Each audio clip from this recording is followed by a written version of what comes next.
बंदर और मगरमच्छ की कहानी। एक बार की बात है, कहीं दूर, बहुत दूर एक बहुत घना जंगल था।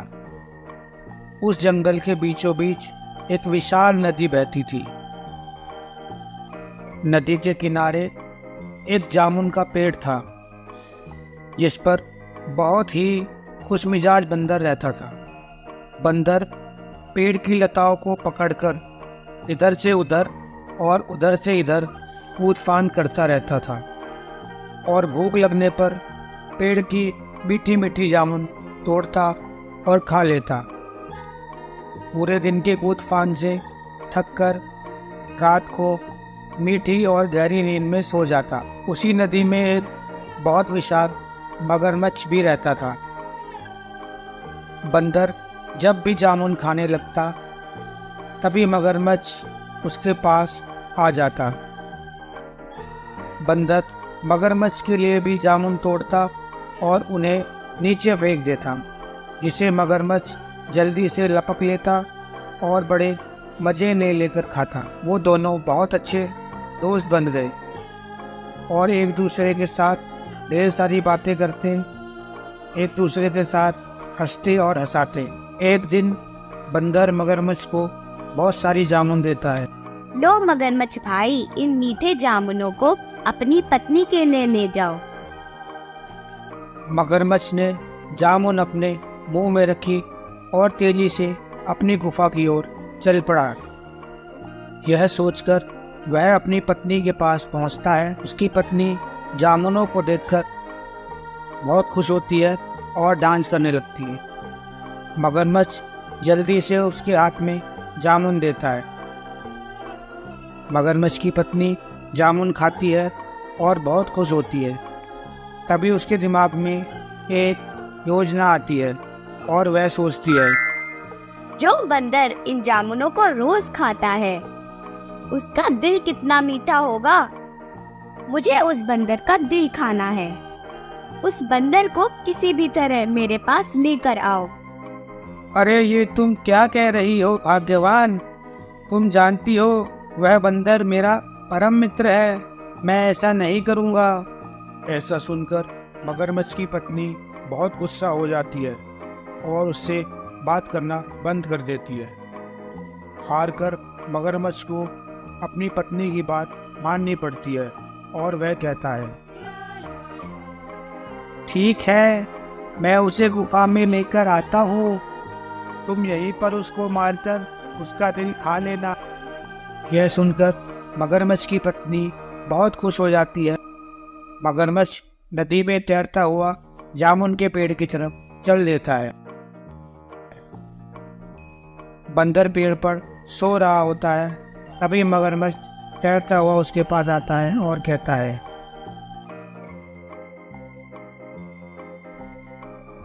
बंदर भाई, ओ बंदर भाई। मगरमच्छ की आवाज़ सुनकर बंदर जाग जाता है और कहता है, क्या हुआ मगरमच्छ भाई, आप इस समय कैसे? मेरी पत्नी ने आज तुम्हारे लिए दावत रखी है और तुम्हारे लिए ढेर सारे पकवान बनाए हैं। तुम्हें चलना पड़ेगा। देखो, मना मत करना, वरना उसे बहुत दुख होगा। वह सब तो ठीक है, लेकिन मुझे तैरना नहीं आता। मैं कैसे नदी पार कर पाऊंगा? इसमें कौन सी बड़ी बात है? तुम उछलकर मेरी पीठ पर बैठ जाओ, फिर हम दोनों आराम से नदी पार कर लेंगे। मगरमच्छ के जिद करने पर बंदर मान जाता है और कूदकर मगरमच्छ की पीठ पर बैठ जाता है और मगरमच्छ उसे अपनी गुफा की ओर ले चलता है। जब वे दोनों बीच नदी में पहुंचते हैं तो मगरमच्छ उसे अपने इरादे बता देता है, यह सोचकर कि बीच नदी से बंदर भागकर कहाँ जाएगा। मेरी पत्नी सोचती है कि इतने मीठे मीठे जामुन खाकर तुम्हारा दिल भी बहुत मीठा हो गया होगा, इसलिए वो तुम्हारा दिल खाना चाहती है। इसलिए मैं तुम्हें अपनी गुफा तक लेकर जा रहा हूँ। यह सुनकर बंदर के होश उड़ जाते हैं, पर वह घबराता नहीं है और सोचने लगता है। तभी उसे एक उपाय सूझता है और वह कहता है, अरे मित्र, अगर ऐसी बात है तो तुमने मुझे पहले क्यों नहीं बताया? मैं तो अपना दिल पेड़ पर ही रख कर आ गया, ताकि वह नदी के पानी से गीला ना हो जाए। ऐसा करो, तुम वापस पेड़ के पास चलो, मैं वहां से दिल ले लूंगा और फिर हम वापस तुम्हारी पत्नी के पास चलेंगे। मगरमच्छ सोचता है, अगर मैं इसका दिल लिए बिना गुफा में गया तो मेरी पत्नी बहुत नाराज हो जाएगी, इसलिए इसका दिल लेने के लिए वापस पेड़ तक तो जाना ही होगा। और वह बंदर को लेकर वापस तैरता हुआ जामुन के पेड़ के पास आता है। और जैसे ही वह पेड़ के पास पहुंचता है, बंदर उछलकर पेड़ पर चढ़ जाता है और मगरमच्छ से कहता है, तुम बहुत दुष्ट हो, मैंने तुम्हें अपना मित्र बनाया, यही मेरी सबसे बड़ी भूल थी। तुम तो आज मेरी जान ही ले लेते। आज के बाद तुम्हारी मेरी मित्रता हमेशा के लिए खत्म। और मगरमच्छ मुंह लटकाए हाथ मलता हुआ अपनी गुफा की ओर चल देता है। मोरल: मित्र हमेशा सोच समझकर बनाए तथा विपत्तियों में साहस और बुद्धिमानी से काम लें।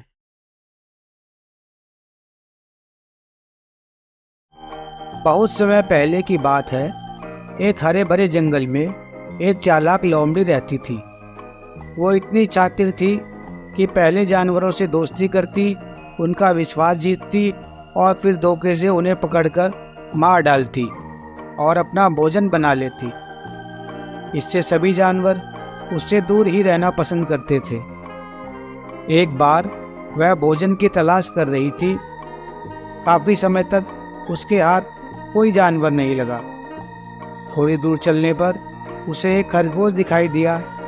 वो चुपचाप खरगोश की तरफ बढ़ने लगी और इससे पहले कि वह खरगोश को पकड़ पाती, खरगोश ने भागना शुरू कर दिया। लोमड़ी ने भी पूरी ताकत से उसका पीछा शुरू कर दिया, लेकिन वह खरगोश को नहीं पकड़ पाई। इसके बाद थोड़ी और दूर चलने पर उसे एक मुर्गा दिखाई दिया जो दाने चुग रहा था। जैसे ही वह मुर्गे के करीब पहुंची तो मुर्गा झट से उड़कर पेड़ पर बैठ गया। मुर्गे के पास पहुंचकर लोमड़ी ने मन ही मन सोचा, यह कितना तंदुरुस्त मुर्गा है, यह तो बहुत स्वादिष्ट भी होगा। अगर मैं इसे अपना भोजन बना लूं तो मजा आ जाएगा। और यह सोचकर लोमड़ी की भूख और बढ़ गई और वह सोचती है, ऐसे तो यह मेरे हाथ नहीं आएगा, मुझे थोड़ा छल कपट करना पड़ेगा। यह सोचकर वह निश्चित होकर बैठ जाती है और मुर्गे से कहती है, मुर्गे भाई, अब तो जंगल में कोई भी डर और चिंता की बात नहीं है। जंगल के राजा शेर ने संदेश जारी किया है कि अब कोई भी जानवर लड़ाई झगड़ा नहीं करेगा और ना ही कोई जानवर दूसरे जानवर को मारकर खाएगा। सब मिलजुल कर हंसी खुशी से रहेंगे। आओ इसी बात पर हम गले मिलकर एक दूसरे को बधाई दें। मुर्गा बहुत बुद्धिमान था। वह समझ गया कि लोमड़ी झूठ बोल रही है। वह लोमड़ी से कहता है, हाँ हाँ लोमड़ी बहन, क्यों नहीं, लेकिन पहले तुम जंगली कुत्तों को बधाई दे दो जो बहुत तेजी से इसी ओर आ रहे हैं और मुझे इस पेड़ से नजर आ रहे हैं। उसके बाद हम दोनों एक दूसरे को बधाइयाँ दे देंगे। और कुत्तों का नाम सुनते ही लोमड़ी के होश उड़ जाते हैं और वह भय से कांपने लगती है और सोचती है, मुझे तुरंत यहाँ से भागना होगा, नहीं तो मैं जंगली कुत्तों का शिकार बन जाऊंगी। और ऐसा सोचकर लोमड़ी वहाँ से भाग निकलती है। अरे बहन, कहाँ जा रही हो? अब तो सभी जानवर दोस्त हैं, तो डरने की कोई ज़रूरत नहीं है। यहाँ थोड़ी देर और रुको और जंगली कुत्तों को भी बधाई दे दो। मुर्गे भाई, आपकी बात ठीक है, पर जंगली कुत्तों को अभी तक यह संदेश नहीं मिला है। लोमड़ी वहाँ से भाग निकलती है और मुर्गा खुश होकर आराम से अपने दाने चुगने लगता है। मॉरल: संकट आने पर कभी भी घबराए नहीं तथा चतुराई और सूझबूझ से संकट का हल निकालें। खरगोश और कछुए की कहानी। कहीं दूर किसी खूबसूरत जंगल में बहुत सारे जानवर रहते थे। इन जानवरों में एक खरगोश और एक कछुआ भी थे। कछुआ बहुत दयालु और सरल स्वभाव का था और अपने तालाब में सभी जानवरों के साथ मिलजुल कर खुशी से रहता था, जबकि खरगोश बहुत घमंडी था और उसे अपने तेज दौड़ने पर बहुत घमंड था। जंगल के जानवर उसे समझाते, खरगोश भाई, हमें कभी भी घमंड नहीं करना चाहिए। हमें सबके साथ अच्छा व्यवहार करना चाहिए। जंगल के जानवर उसे समझाते, पर वह किसी की एक ना सुनता। खरगोश को जब भी कछुआ दिखाई देता तो वह उसका मजाक उड़ाता और कहता, कछुआ भाई, तुम कितना धीरे चलते हो। क्या तुम्हें अपनी धीमी गति के कारण अपने ऊपर गुस्सा नहीं आता? इस पर कछुआ जवाब देता, नहीं, कभी नहीं, मुझे अपने ऊपर कभी गुस्सा नहीं आता। मैं जैसा हूँ वैसा ही बहुत खुश हूँ। कछुए की बात सुनकर खरगोश चिढ़ जाता है और सोचता है कि अगर मैं इस कछुए को दौड़ में हरा दूं तो सभी जानवरों के सामने इसका बहुत मजाक बनेगा और मेरी बहुत तारीफ होगी।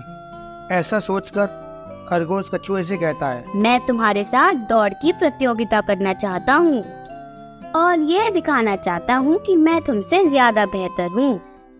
अगर हिम्मत है तो मेरी यह चुनौती स्वीकार करो। ठीक है, मुझे तुम्हारी चुनौती स्वीकार है। तो ठीक है, आज से 2 दिनों के बाद हमारी दौड़ की प्रतियोगिता होगी और जो जीतेगा वही बेहतर होगा।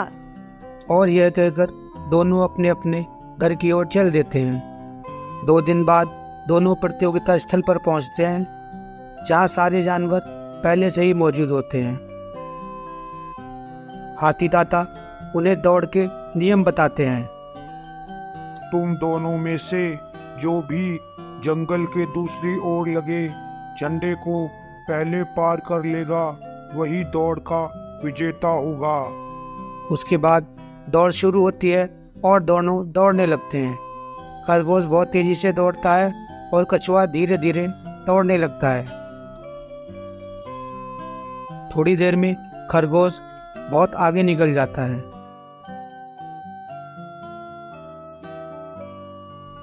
और पीछे मुड़कर देखता है तो कछुआ दूर दूर तक कहीं नजर नहीं आता। कछुआ तो दूर दूर तक कहीं भी नजर नहीं आ रहा है। मैं थोड़ी गाजर खा लेता हूँ और थोड़ी देर पेड़ की छांव में आराम कर लेता हूँ। यह सोचकर वह पेड़ की छांव में आंखें बंद करके बैठ जाता है और जल्द ही उसे नींद आ जाती है और वह सो जाता है। कछुआ अब भी बिना रुके धीरे धीरे दौड़ता रहता है और सोते हुए खरगोश को पीछे छोड़ते हुए काफी आगे निकल जाता है। काफी समय बाद जब खरगोश की आंख खुलती है तो वह कहता है, अरे, मुझे तो नींद आ गई थी। अब बहुत तेजी से दौड़ता हूँ, कहीं कछुआ दौड़ जीत ना जाए। और यह कहकर वह बहुत तेज दौड़ता है, लेकिन कोई फायदा नहीं। कछुआ उससे पहले दौड़ प्रतियोगिता जीत जाता है।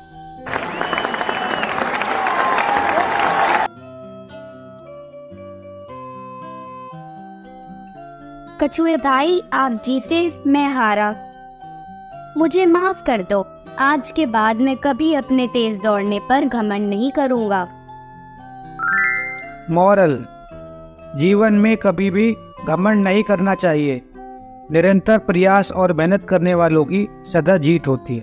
चालाक लोमड़ी की मज़ेदार कहानी। बहुत समय पहले की बात है। एक सुंदर और हरे भरे जंगल में एक कौवा रहता था। एक दिन वह भोजन की तलाश में जंगल में घूम रहा था। अचानक उसकी नज़र एक केक के टुकड़े पर पड़ती है और वह खुश हो जाता है और केक के टुकड़े को उठाकर भाग जाता है और एक सुरक्षित स्थान की तलाश करने लगता है जहाँ पर वह केक को मजे ले लेके खा सके। तभी वह एक पेड़ पर बैठ जाता है।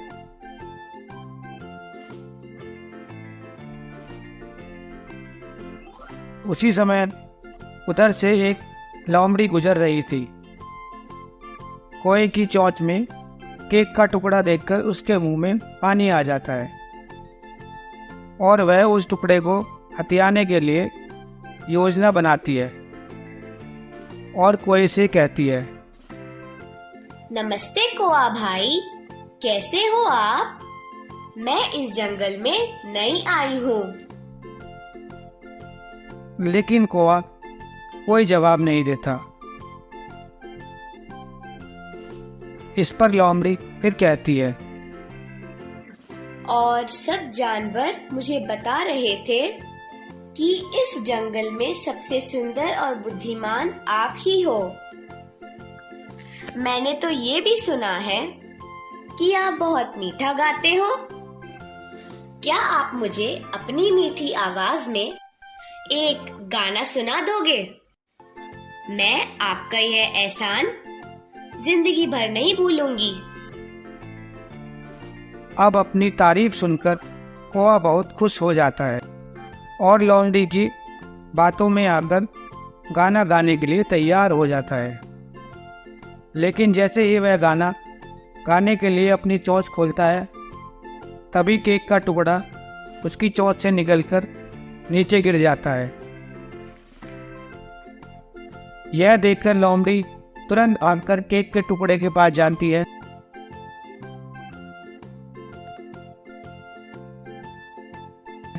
और उस केक के टुकड़े को मजा ले लेकर खाती है। कौवा बेचारा अपनी मूर्खता पर बहुत पछताता है और अपने आप को कोसने लगता है। मॉरल: झूठी प्रशंसा करने वालों के झांसे में ना आए तथा उनसे सदा दूर रहें। 3 मछलियों की कहानी।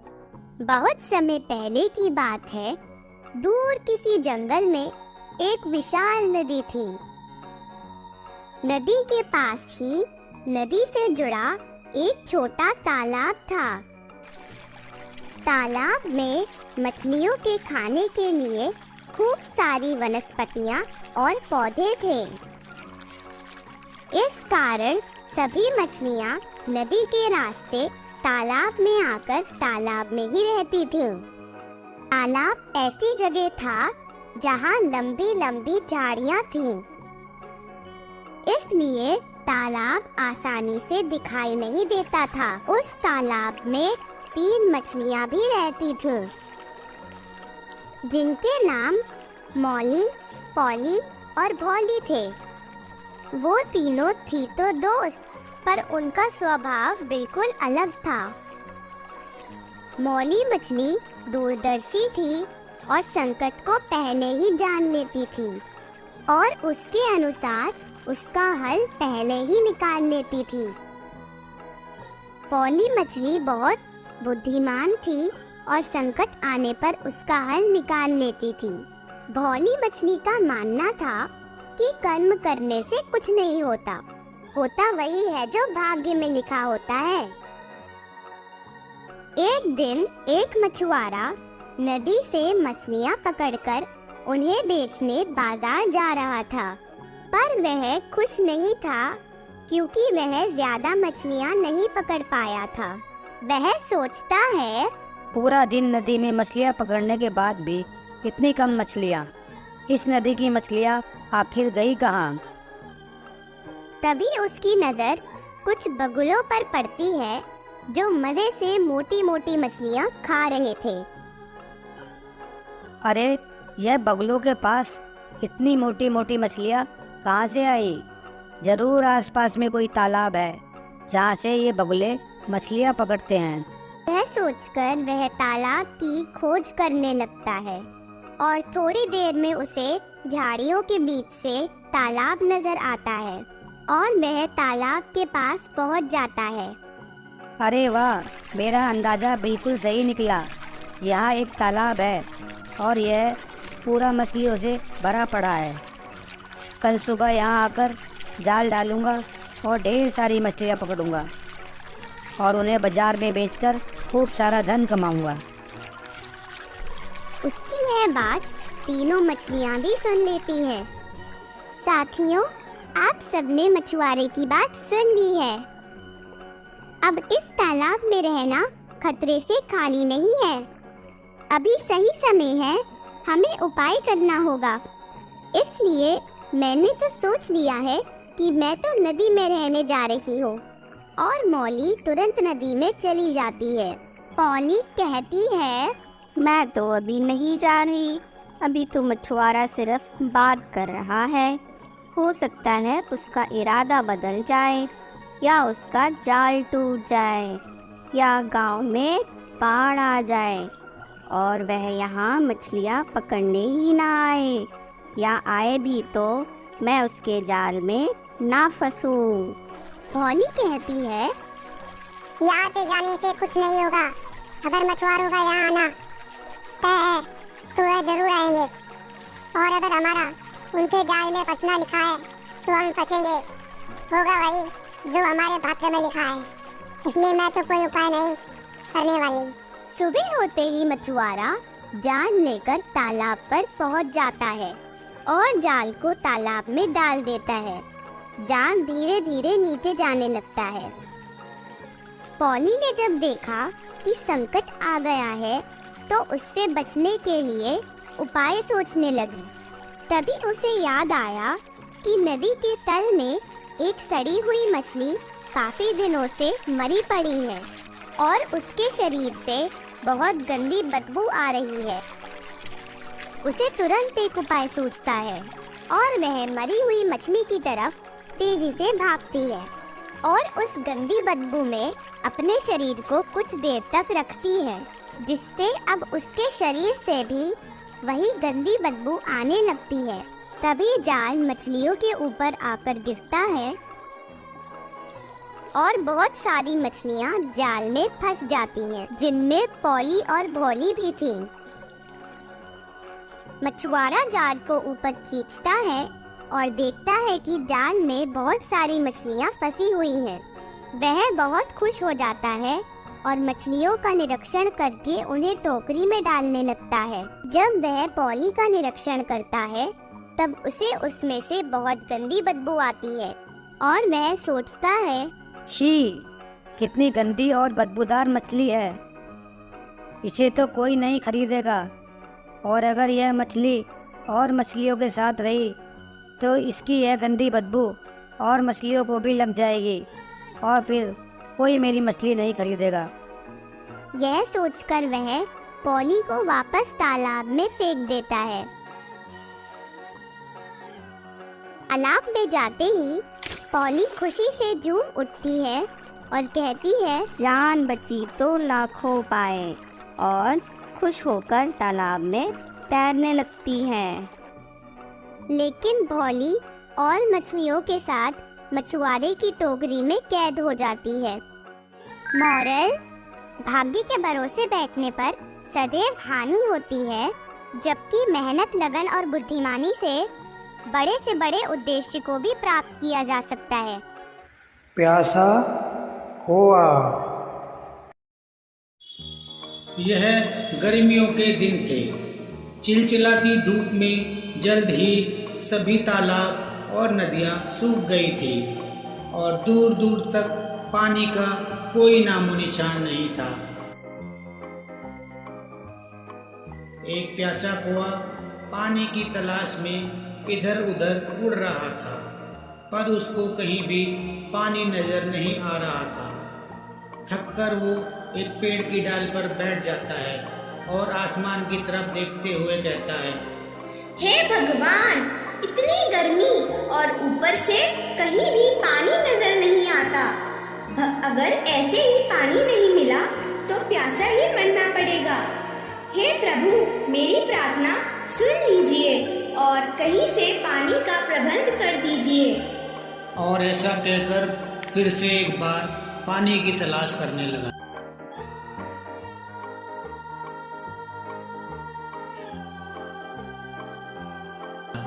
थोड़ी देर में उसे एक कुआं दिखाई दिया तो वो बहुत खुश हो गया और कुएं के पास जाता है।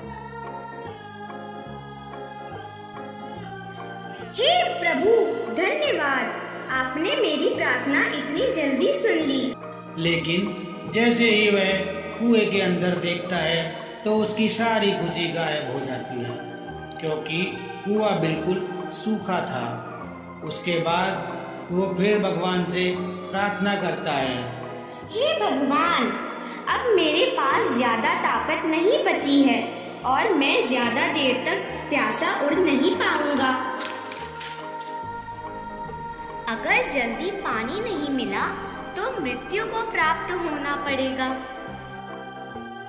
यह कहकर फिर एक बार पूरी ताकत और हिम्मत से दोबारा उड़ना शुरू करता है।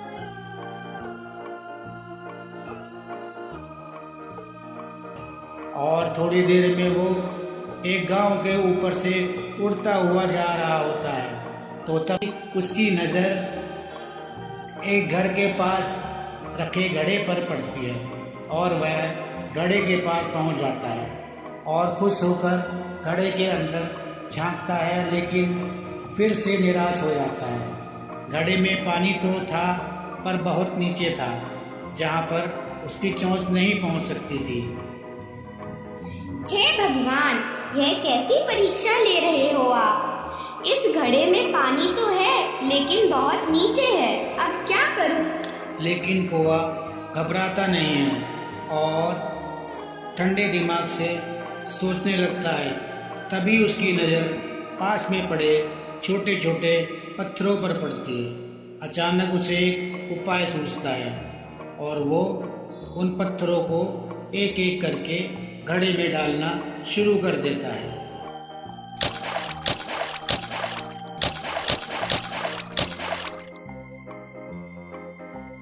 थोड़ी देर के बाद पानी का तल ऊपर उठने लगता है और पानी ऊपर तक आ जाता है। उसके बाद कौवा पानी पीकर अपनी प्यास बुझा लेता है और भगवान का धन्यवाद करते हुए अपने जंगल की ओर उड़ जाता है। मोरल: कठिन परिस्थितियों में हिम्मत नहीं हारनी चाहिए और अपने ठंडे दिमाग से सोचना चाहिए ताकि समस्या का सही हल मिल सके। लोमड़ी और खट्टे अंगूर। एक बार की बात है, कहीं दूर किसी खूबसूरत जंगल में एक लोमड़ी इधर उधर घूम रही थी। घूमते घूमते वह एक बाग में पहुंचती है, जहां पर चारों तरफ बड़े बड़े और ढेर सारे अंगूर लगे हुए थे। इतने बड़े बड़े और इतने सारे अंगूरों को देखकर उसके मुंह में पानी आ जाता है और उसकी भूख बढ़ने लगती है और वह उछल उछल कर अंगूरों को तोड़ना चाहती है, लेकिन सफल नहीं हो पाती क्योंकि अंगूर ज्यादा ऊंचाई पर थे। तब वह वहां पर पड़ा हुआ एक लकड़ी का डंडा उठाती है और कहती है, इस डंडे की मदद से मैं अंगूरों को तोड़ लूंगी। और ऐसा कहकर वह डंडे को ऊपर करती है, लेकिन डंडा छोटा होने के कारण अंगूरों तक नहीं पहुंच पाता। वह काफी कोशिश करती है लेकिन सफल नहीं हो पाती। तभी वहाँ पर कहीं से उड़ता हुआ एक भूखा कौवा आता है और अंगूरों को देखते ही उनको खाने के लिए अंगूरों के पास जाता है और वहाँ बैठकर पेट भरकर अंगूर खाता है। बहुत ही ताजे और मीठे अंगूर हैं। इन्हें खाकर तो मजा आ गया। तभी लोमड़ी की नज़र कोए पर पड़ती है और वह कोए से कहती है, कौवे भाई, क्या तुम मेरे लिए थोड़े से अंगूर तोड़ सकते हो? मुझे बहुत भूख लगी है। तभी कौवा कहता है, चालाक लोमड़ी बहन, याद है कैसे तुमने मुझे मूर्ख बनाकर मेरा केक का टुकड़ा मजे ले लेकर खाया था? मुझे माफ करना, मैं तुम्हारी कोई मदद नहीं कर सकता। और यह कहकर कौवा वहाँ से उड़ जाता है। लोमड़ी को गुस्सा आता है और वह पास में पड़ा एक पत्थर उठाती है और उसे ऊपर अंगूरों की तरफ फेंकती है, यह सोचकर कि पत्थर लगने से अंगूर टूटकर नीचे गिर जाएंगे। लेकिन ऐसा नहीं होता और पत्थर तेजी से नीचे की तरफ आता है और जोर से उसके सर पर लगता है, जिससे उसे दिन में तारे नजर आ जाते हैं। अरे मर गई मैं, आज तो मर गई। हाय, सर फूट गया मेरा इन अंगूरों के चक्कर में। भाड़ में जाए ये अंगूर, मैं तो चली। और ऐसा कहकर वह तेजी से अपने घर की ओर चल देती है और चलते चलते अंगूरों पर भड़ास निकालते हुए कहती है, अच्छा हुआ जो ये अंगूर मैंने नहीं खाए। यह जरूर खट्टे और खराब होंगे। अगर मैं इन्हें खाती तो मेरी तबीयत खराब हो जाती। मॉरल, अगर हम किसी चीज को पाने में असफल होते हैं तो हमें उस चीज को लेकर गलत राय नहीं बनानी चाहिए। Thanks for your love and support. Please like, share and subscribe our channel.